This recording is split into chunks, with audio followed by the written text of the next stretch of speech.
Khalid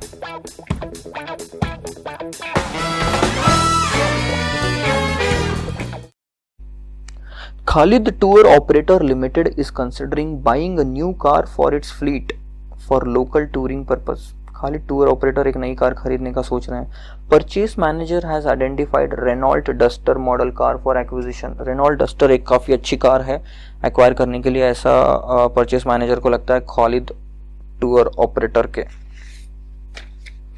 company can acquire it either by borrowing the fund from bank at 12% per annum. Company acquire कर सकती है 12% per annum के हिसाब से fund बोरो करने के लिए।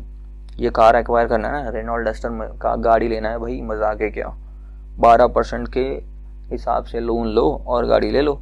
और go for leasing option involving yearly payment of 2,70,000। या तो बोरो करके मशीन खरीद लो, देखो 12% पे इंटरेस्ट पे करना पड़ेगा, या तो मशीन बोलता हूँ सॉरी कार, इतने सारे क्वेश्चंस में मशीन ही आया। कार, तो कार को या तो 12% पे इंटरेस्ट ले देख पेमेंट करके आप बोरो कर लो पैसा और खरीद लो, या तो लीज पे ले लो उस कार को जिसमें आपको हर साल 2,70,000 का पेमेंट करना पड़ेगा। The new car shall cost 10 lakh rupees and would be depreciable at 25% as per WDV method. WDV method से 25% डेप्रिसिएशन चार्ज करना है। The residual value of car is expected to be 67,000 at the end of 55 years. तो 5 साल के and में salvage value कितनी 67,000 है इस कार की। कॉर्पोरेट टैक्स रेट कितना 33%। और आपको निकालना क्या, देखो calculate which of the two options borrowing और leasing shall be financially more advantageous for the company. ये कंपनी के लिए दोनों में से कौन सा ऑप्शन ज्यादा फायदे में है। Measure the sensitivity of leasing और borrowing decision in relation to each of the following parameter. अब आपको सेंसिटिविटी भी निकालना है लीजिंग और बोरोइंग डिसीजन की, और पैरामीटर्स आपको दिए rate of borrowing, residual value और इनिशियल आउटले। तो कैपिटल बजटिंग जो चैप्टर आपने देखा उसमें हमने सेंसिटिविटी एनालिसिस देखी थी, तो उसके हिसाब से बोरोइंग की सेंसिटिविटी कितनी, rate of borrowing, residual value की सेंसिटिविटी कितनी यानी सैल्वेज वैल्यू जो 67,000 ऊपर आपको दी हुई है, और इनिशियल आउटले जो 10 लाख रुपए आपको दिया उसकी सेंसिटिविटी कितनी। Among above which factor is more sensitive, तो ये भी हमको बताना है। तो कुछ इंपॉर्टेंट चीजें नोट डाउन कर लो। देखो, एक तो हमको कार चाहिए, कौन सी, रेनॉल्ट डस्टर चाहिए, ठीक है। उसको बोरो करे तो 12% इंटरेस्ट पे करना पड़ेगा ना, ठीक है। तो 12% अंडरलाइन कर लिया। उसके बाद में लीज रेंटल कितना 2,70,000 है, कितने साल तक, 5 साल तक है, ओके। 10 लाख की मशीन हो गई, डेप्रिसिएशन 25% है, WDV मेथड पे है, सैल्वेज वैल्यू 67,000 है, 5 साल तक, टैक्स रेट है 33। निकालना क्या है, दोनों में से कौन सा ऑप्शन प्रेफरेबल है, उसके बाद सेंसिटिविटी निकालना है।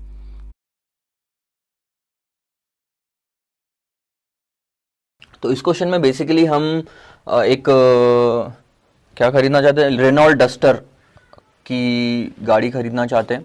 गाड़ी की कीमत, कार की कीमत है 10 लाख रुपए।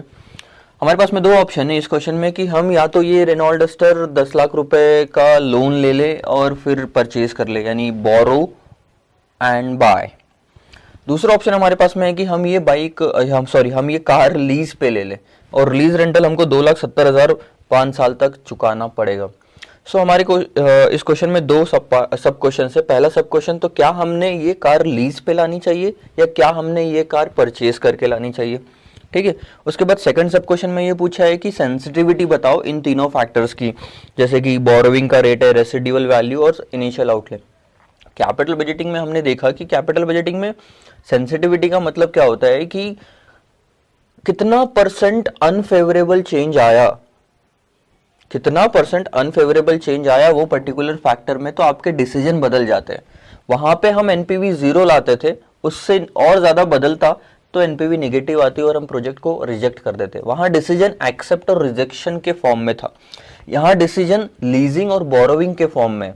तो जब हम सेंसिटिविटी निकालेंगे तब हम पता करेंगे कि कितना परसेंट अनफेवरेबल चेंज आता है इन फैक्टर्स में कि हम लीजिंग से बोरोइंग पे शिफ्ट हो जाते हैं यानी डिसीजन चेंज हो जाता है, या बोरोइंग से लीजिंग पे शिफ्ट हो जाते हैं यानी डिसीजन चेंज हो जाता है।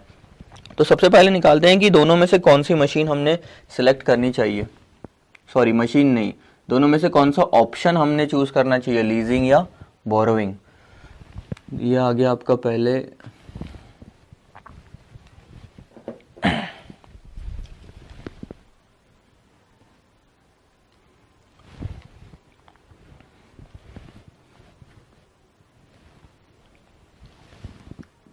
ईयर, ये भी नहीं, ईयर के बाद यहाँ आ जाएगा पर्टिकुलर्स,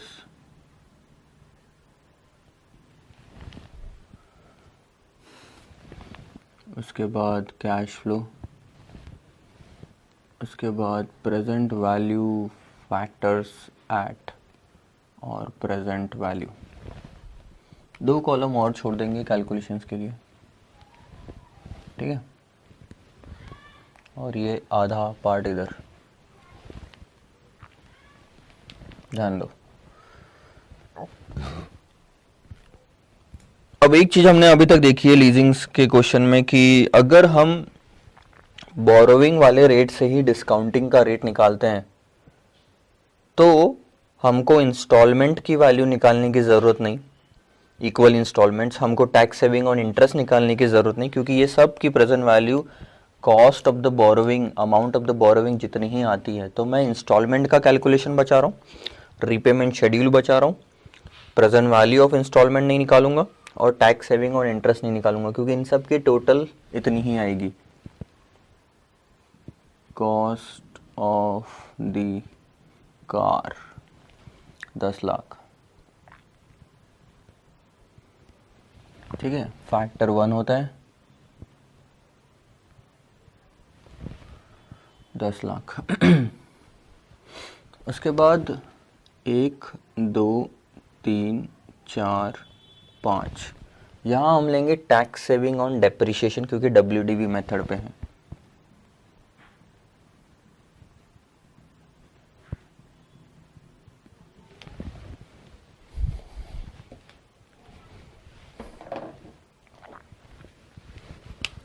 और ये सब सेम रहेगा, ये एग्ज़ाम में ऐसा नहीं लिखना आपने, ठीक है। अपन यहाँ कैलकुलेशन और टाइम बचा रहे हैं। तो इसकी वर्किंग करनी पड़ेगी, हाँ जी करनी पड़ेगी। अच्छा, 5 साल के टैक्स सेविंग ऑन डेप्रिशिएशन के बाद और क्या बचता है कैश फ्लो, मैं थोड़ा गैप छोड़ के ले लेता हूँ, यहाँ ले लेता हूँ सैल्वेज वैल्यू। और क्या, क्योंकि WDV पे डेप्रिशिएशन चार्ज कर रहा हूँ तो शॉर्ट टर्म कैपिटल लॉस या गेन आने के चांसेस है, मोस्टली हमारा लॉस ही आता है। तो tax saving on short term capital loss, gain रहा तो फिर टैक्स पेमेंट कर देंगे उसका और फिर टोटल आ जाएगी। अच्छा ठीक है, आ जाएगी। अब ये हो गया आपका बोरोविंग वाला ऑप्शन, ठीक है। सो मैं यहाँ लिख देता हूँ बोरो एंड बाय पहला। अच्छा, लीज डेप्रिशिएशन की वर्किंग करनी पड़ेगी, तो वर्किंग नोट 1 डेप्रिशिएशन का शेड्यूल, बहुत ही आसान है डेप्रिशिएशन का शेड्यूल बनाना। ये पहला आ गया ईयर, ओपनिंग WDV, डेप्रिशिएशन और क्लोजिंग WDV। 1 2 3 4 5। ओपनिंग वैल्यू कितनी है हमारी, 10 लाख। अच्छा, डेप्रिशिएशन का रेट देखो क्या है, 25%। तो पहले साल 2,50,000, बचा कितना, 7.5 लाख।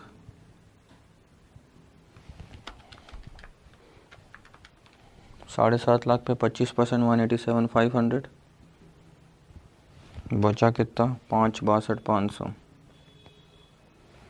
फिर 5,62,500, 146,25, 421,875, 105,469, 316,406,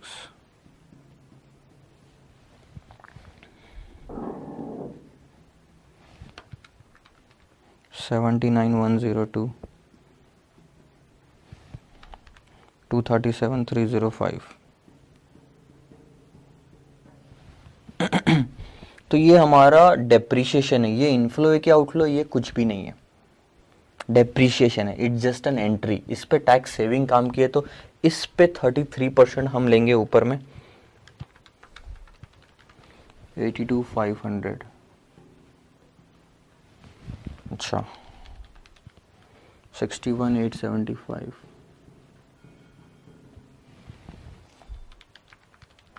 46406,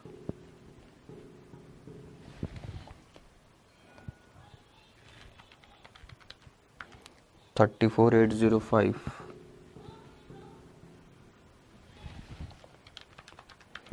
26,104। ये आ गया हमारा। अच्छा, फैक्टर्स निकालना है अब आपको। साल्वेज वैल्यू कितनी, ये रहा, मैं यहाँ ले लेता हूँ।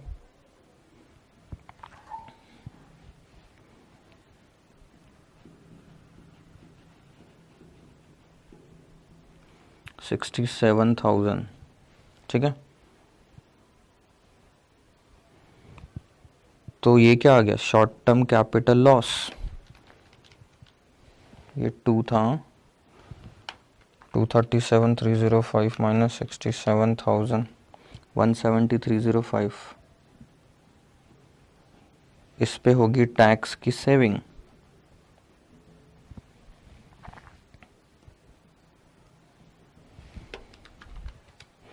$56,201।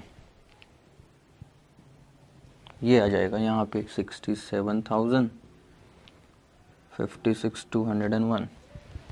अभी देखो फैक्टर निकालने। फैक्टर डिस्काउंटिंग रेट क्या होता है, after tax cost of debt, और डेट का कितना है 12%। 12 में से 33% आप माइनस कर दो तो वो आएगा 8.04%। अच्छा, 8.04% पे फैक्टर्स देखो, 0.923, 1 divided by 1.0804, 0.926, 0.857, 0.793, 0.734, 0.679। अच्छा, ये भी पाँचवें साल का है, 679, 679। मल्टीप्लाई कर लेते हैं, देखते हैं। 82,500 इंटू 0.926। अच्छा, ये तो सब सेविंग्स है ना, तो इसको तो मैं ब्रैकेट में ले सकता हूँ सबको।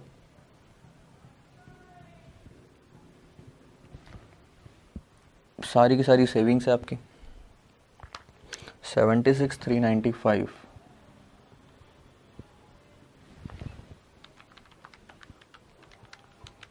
53,027,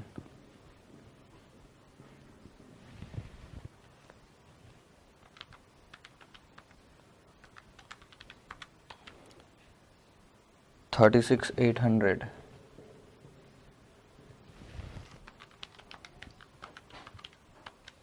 25,547,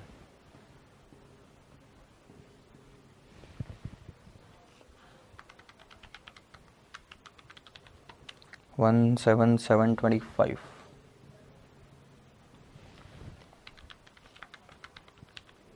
45,493,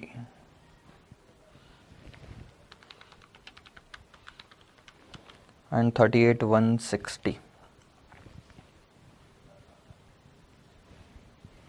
चलो, अब एक काम करते हैं, मैं इनकी टोटल अलग ले लेता हूँ। अच्छा, ये सब ब्रैकेट में,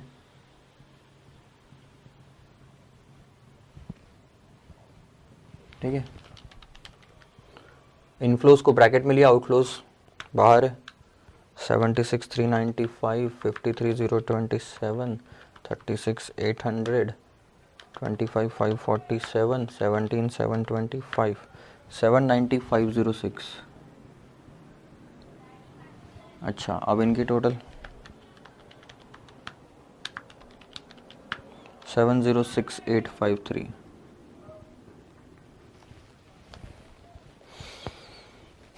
ये हो गया आपका टोटल वर्किंग किसका, बोरोइंग का। मतलब अगर आप बोरो करने जाते हैं, बोरो करते हैं, लोन लेते हैं और फिर वो कार को आप खरीदते हैं तो टोटल कॉस्ट कितनी लगती है प्रेजेंट वैल्यू के टर्म में, that is 706853 present value of total cost. अब हम देखते हैं दूसरा ऑप्शन कि अगर हम बोरोइंग पे ना जाते हुए अगर लीजिंग वाला ऑप्शन चूज करते तो कितनी कॉस्ट आती।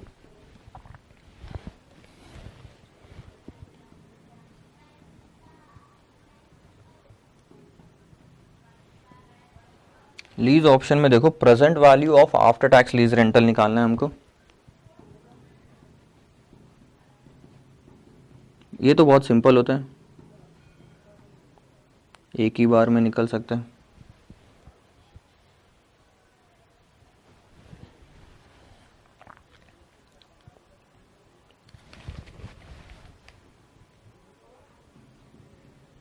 इसका फॉर्मूला क्या होगा कि एनुअल लीज रेंटल जो भी होगा into present value annuity factor, ठीक है। और ये एनुअल लीज रेंटल होना आफ्टर टैक्स, ठीक है। तो मैं ले लेता हूँ एट 8.04%। अच्छा, एनुअल लीज रेंटल कितना होएगा हमारे केस में, कितना है 12 लाख, है ना। Tax rate 33% into annuity factor 8.04% से एन्युटी फैक्टर देखो कितना आता है, मतलब ये पांचों की टोटल 5 साल का एन्युटी फैक्टर 1 2 3 4 5 3.989।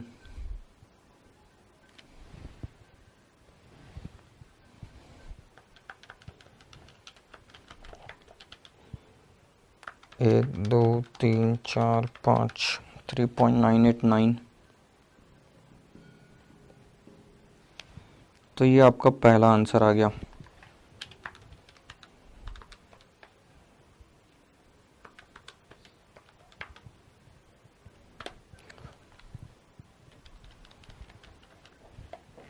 सॉरी 12 लाख नहीं, ये तो 2,70,000 है। 2,70,000 कर देते हैं इसको।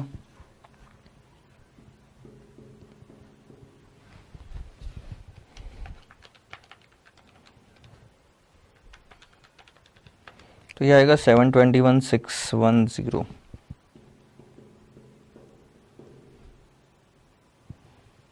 ठीक है।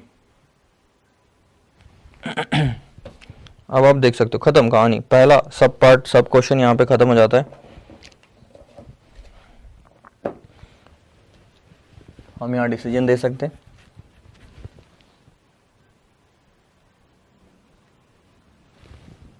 ए पार्ट ए में डिसीजन दे सकते हैं हम यहाँ पे कि क्या चूज करना चाहिए। आप देख सकते हो आपकी टोटल कॉस्ट बोरोविंग वाले ऑप्शन में कम है, लीजिंग वाले ऑप्शन में थोड़ा सा ज़्यादा है, तो you should go for the borrowing. तो company calculate which of the two option borrowing और leasing shall be financially more advantageous.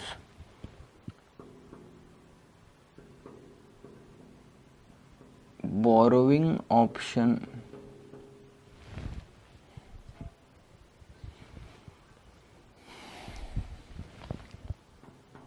is more advantageous for Khalid tour operator. यानी अगर आपको रेनॉल्ट डस्टर खरीदनी है तो आपने बोरोविंग ऑप्शन से ही खरीदनी चाहिए, ऐसा डिसीजन आता है। ठीक है। सेकंड पार्ट देखो अब, सेंसिटिविटी वाला पार्ट है ये। अब हमको सेंसिटिविटी निकालनी है किसकी, फर्स्ट रेट ऑफ बोरोविंग की। ये तो कंफर्म हो गया आपका कि टोटल कॉस्ट जो है वो 8.04 पे इतनी आती है और 721,610 आती है लीजिंग पे।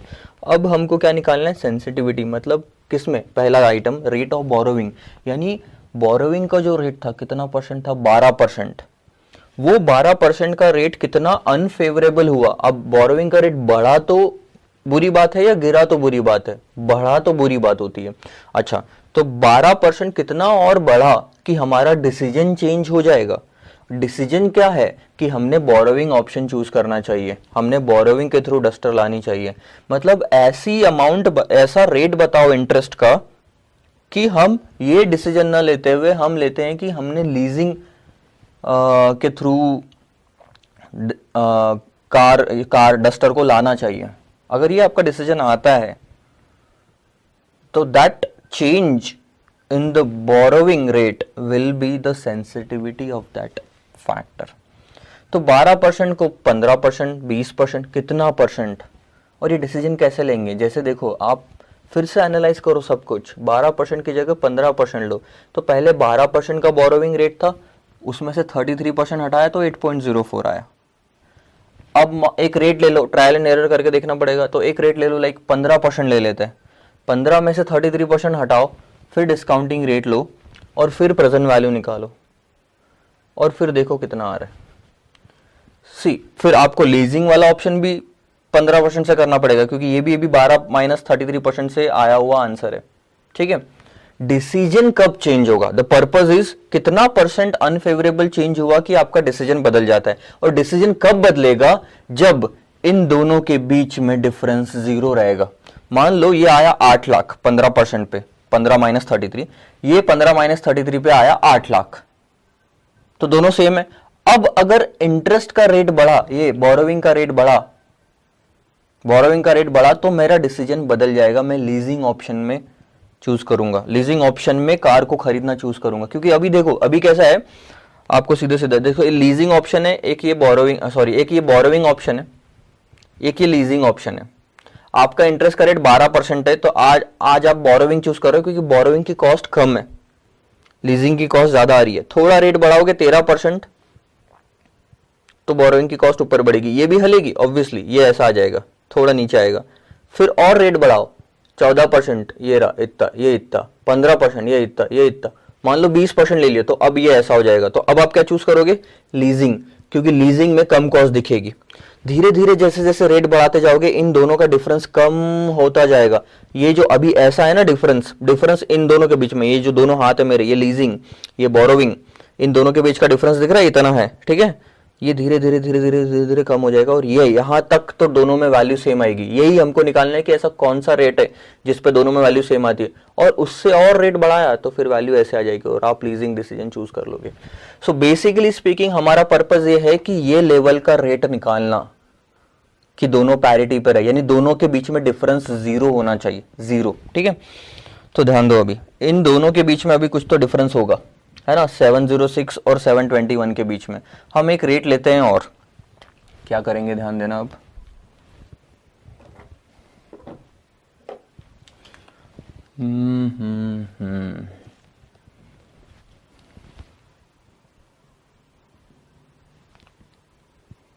मान लो मैं रेट ले लेता हूं 15%, रेट ऑफ बोरोविंग 15%, ठीक है। तो 15 में से 33% हटा के देखो कितना आता है, वो आएगा 10.05%। तो 10.05 पे हम डिस्काउंटिंग करेंगे, ठीक है, और फिर से प्रेजेंट वैल्यू निकालेंगे। अच्छा, 10.05 पे फैक्टर्स देखो,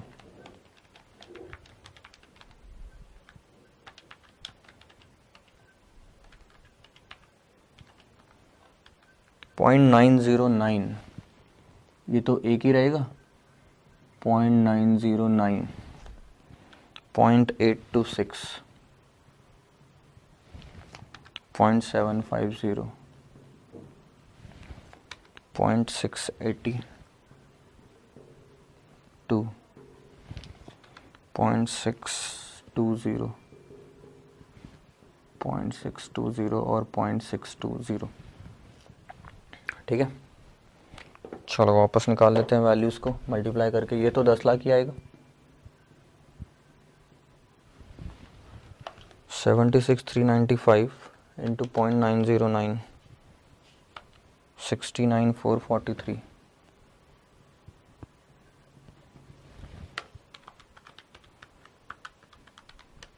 43,949,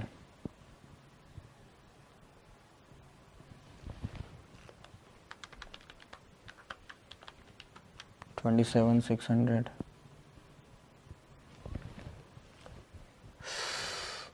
गलत कर दिया। इस वैल्यू को मल्टीप्लाई करना चाहिए था, इसको नहीं। ध्यान दो, फिर से कर रहा हूँ। 82,500 इंटू 0.826 सॉरी 82,500 इंटू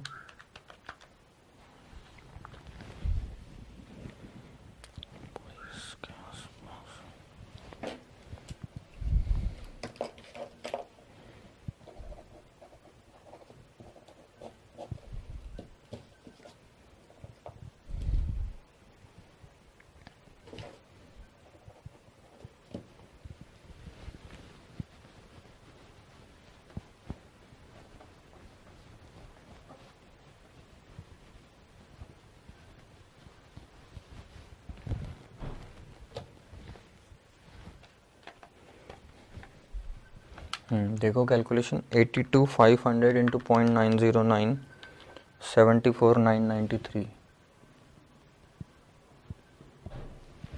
फिर 61,875 इंटू 0.826 51,109, 46,406 इंटू 0.750 34,805, 34,805 into 0.682 23,737 और 26,104 into 0.620 16,184। एक बार मैं कैलकुलेशन फिर से कर लेता हूँ।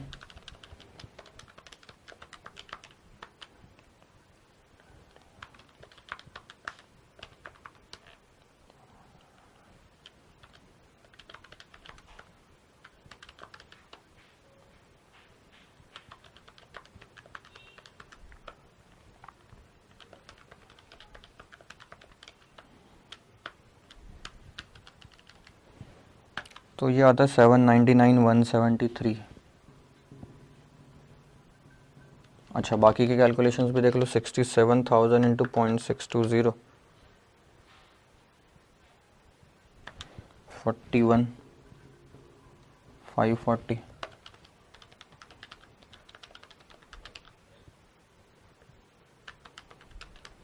34,845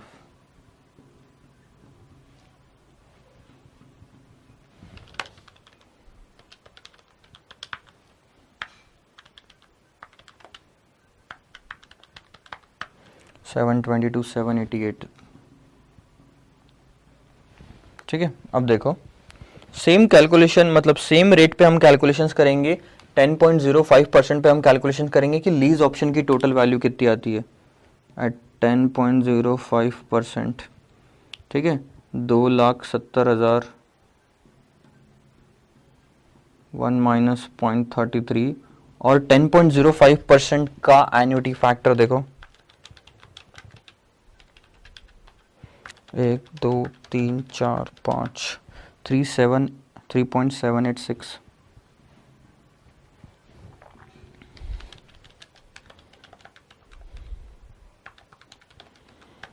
684,887।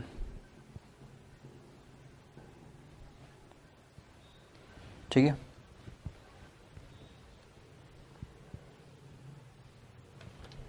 अब देखो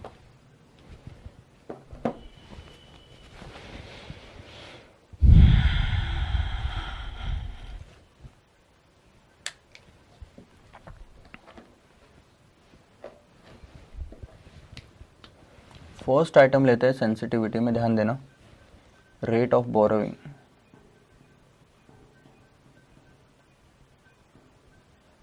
दस से आपने 15% किया। ठीक है, तो 10 से 15 लो या फिर 8.05 और 8.04 और 10.05 लो, आंसर सेम ही आना है। ठीक है, तो एट 8.04% डिफरेंस कितना था दोनों में, दोनों में डिफरेंस टोटल वैल्यू में 706,853 माइनस 721,610, ठीक है।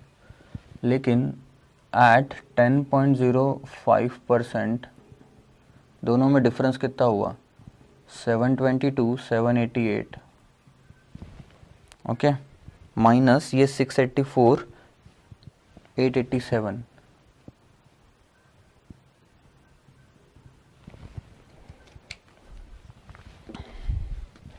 दोनों में डिफरेंस देखते हैं पहले तो।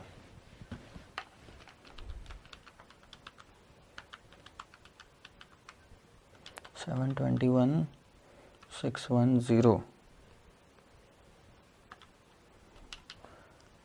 706853 माइनस 721,610 14,757,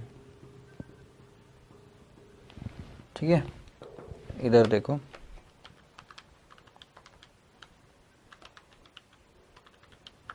37,901 पॉजिटिव। ध्यान दो हमारा पर्पस क्या था, ऐसा रेट निकालना कि दोनों के बीच का डिफरेंस जीरो आए, यानी दोनों वैल्यू सेम आए।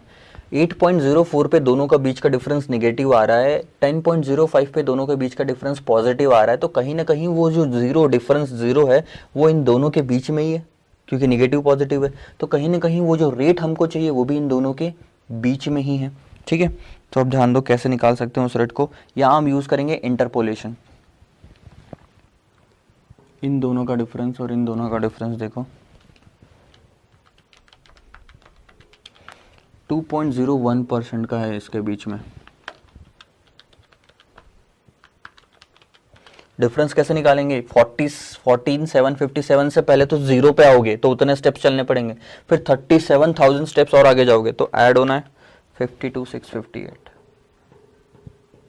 सिंबल मैटर नहीं करता, यहाँ डिस्टेंस मैटर करता है, ठीक है। लेकिन अब इसका मतलब क्या हुआ, ध्यान दो।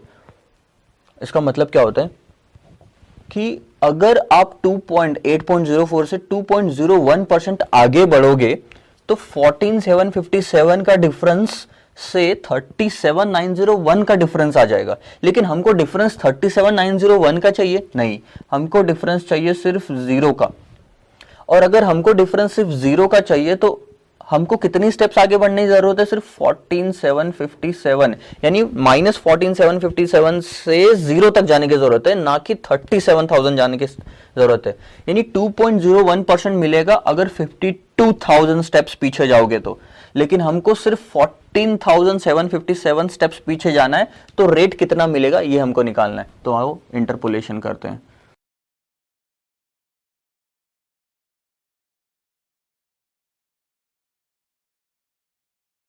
तो अब देखते हैं इंटरपोलेशन कैसे यूज कर सकते हैं हम।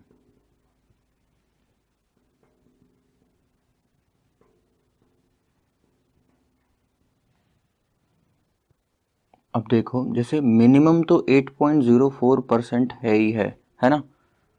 चलो 8.04 तो है ही, प्लस 2.01 मिलता है अगर आप 52,658 स्टेप्स आगे बढ़ते हो। लेकिन हमको तो सिर्फ 14,757 स्टेप्स आगे बढ़ना है, ठीक है।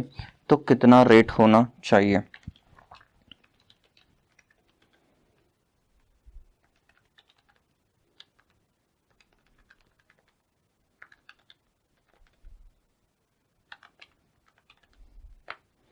%8.60।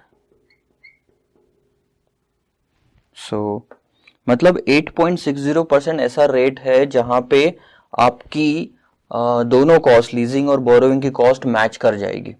So this will be the sensitivity. Like sensitivity अब कैसे निकालोगे,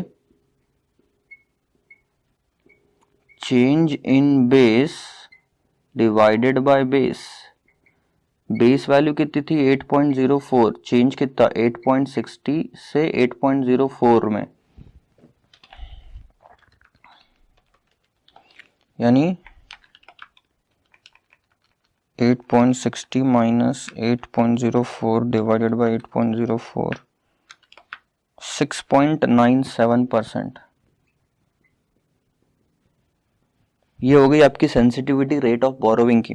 अच्छा, ये जो सारी चीजें दिख रही है ना आपको यहाँ पे 8.04, 2.01, 8.60 या 10.05, ये सब after tax rate of borrowing है।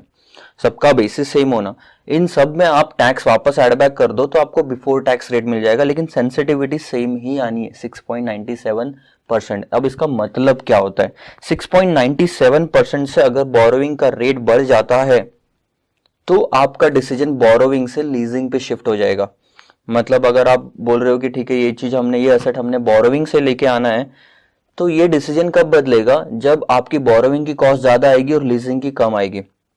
और वो कब आएगी ज्यादा, अगर 6.97% से ज्यादा से बोरोइंग का रेट बढ़ गया तो इंटरेस्ट आप ज्यादा पे करोगे, इंटरेस्ट ज्यादा पे किया आपने तो कहानी खत्म। वहीं पे आप बोलोगे कि नहीं यार ये एसेट हम ना लीजिंग पे लेके आ जाते, ये पूरा आएगा, बोरोइंग पे अब पुराता नहीं है।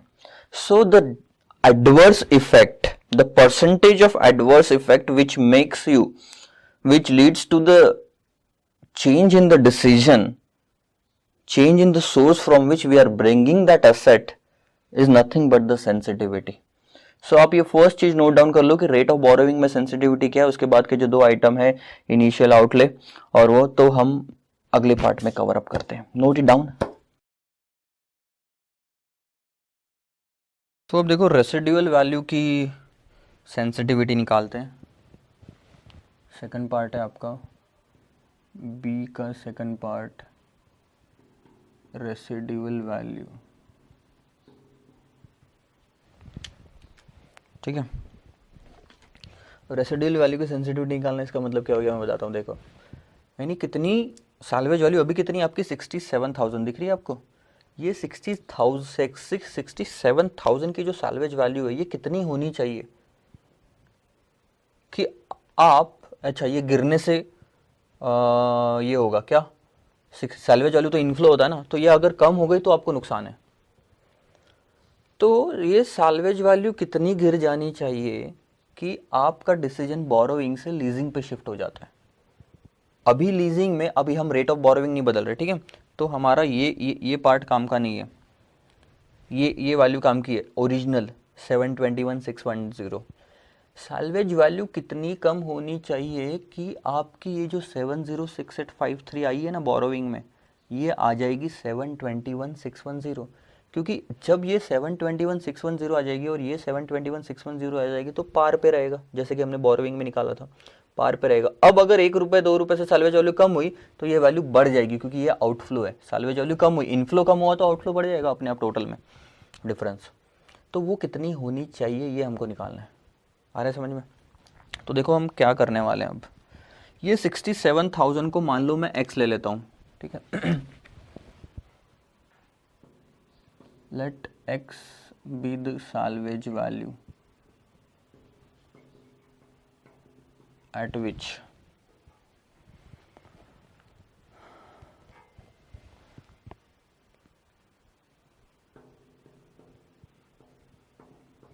borrowing cost equals leasing option, ठीक है। सो अब क्या होएगा, देखो आप सैल्वेज वैल्यू को ले लोगे x, मैं यहाँ लिख देता हूँ, आपने सैल्वेज वैल्यू को ले लिया x, ठीक है। तो अब शॉर्ट टर्म कैपिटल लॉस क्या होएगा पता है आपको, ये रहा 237,305 माइनस x, करेक्ट। तो tax saving on short term capital loss क्या होएगा आपका, ये रहा 237,305 माइनस x इंटू 33%, करेक्ट। अब ये जो वैल्यू है x वाली और ये जो 237,305 माइनस x इंटू 33% है, ये दोनों वैल्यू यहाँ पे आ जाएगी, है ना। तो इसके जगह मैं लिख दूंगा x और इसकी जगह मैं लिख दूंगा 237,305 माइनस x इंटू 33%, ठीक है। इतना होने के बाद जब आप प्रेजेंट वैल्यू निकालोगे तो ये वैल्यू कितनी आनी चाहिए, 721,610 which is the cost of borrowing, है ना। तो देखो, और ये 790,506 तक तो वैल्यू सेम रहेगी, इसीलिए मैंने वो पार्ट पहले से ही अलग कर दिया था 790,506।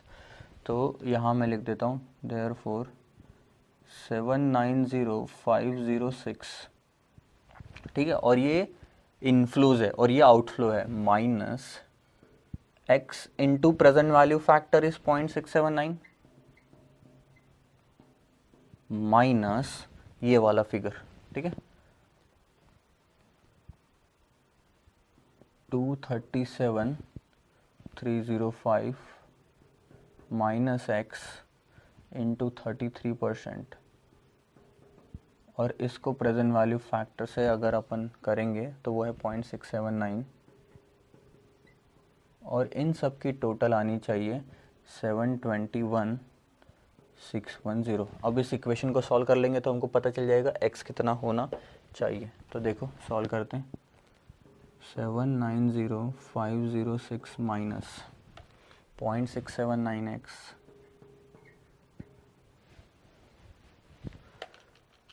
0.6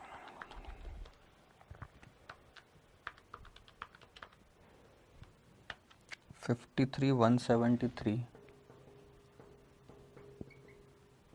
प्लस माइनस साइन ब्रैकेट से खुल जाएगा तो प्लस हो जाएगा,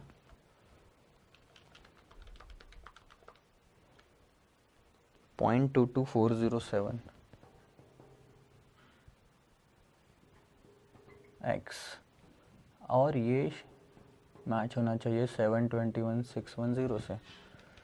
तो ये साइड में क्या रहता है देखो, 790,506 माइनस 721,610 माइनस 53,173 तो 15,723 इधर बैलेंस रहता है, और 679,45493 x, तो therefore x is equal to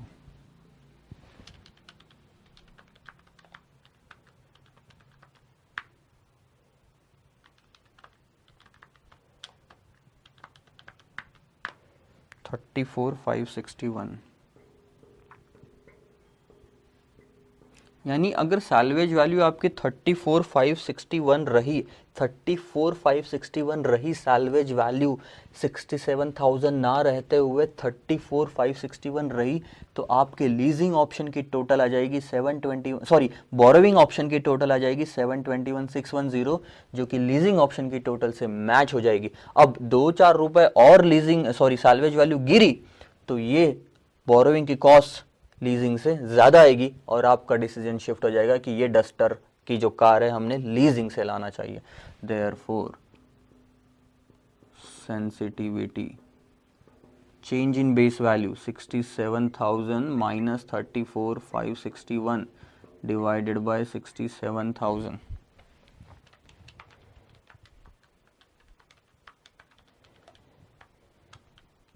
48.41%। ये आपकी सेंसिटिविटी हो गई रेसिडुअल वैल्यू की। थर्ड आइटम और लास्ट आइटम है कि इनिशियल आउटले, मतलब कार की कॉस्ट कितनी बढ़ जाए तो आपका डिसीजन चेंज हो जाएगा।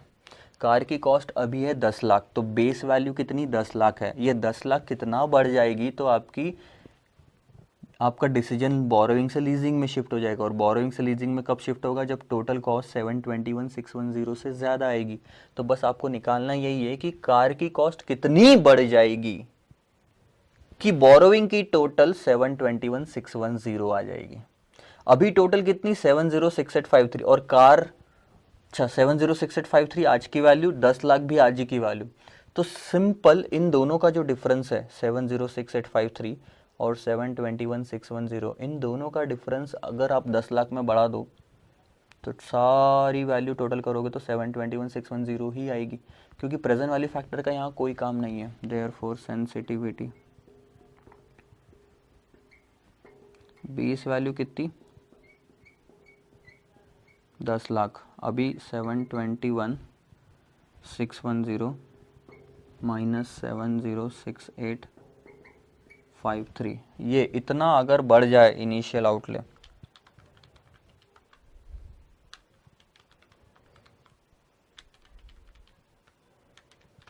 1.4757%। इसका मतलब क्या है वो हम नीचे लिख लेते हैं।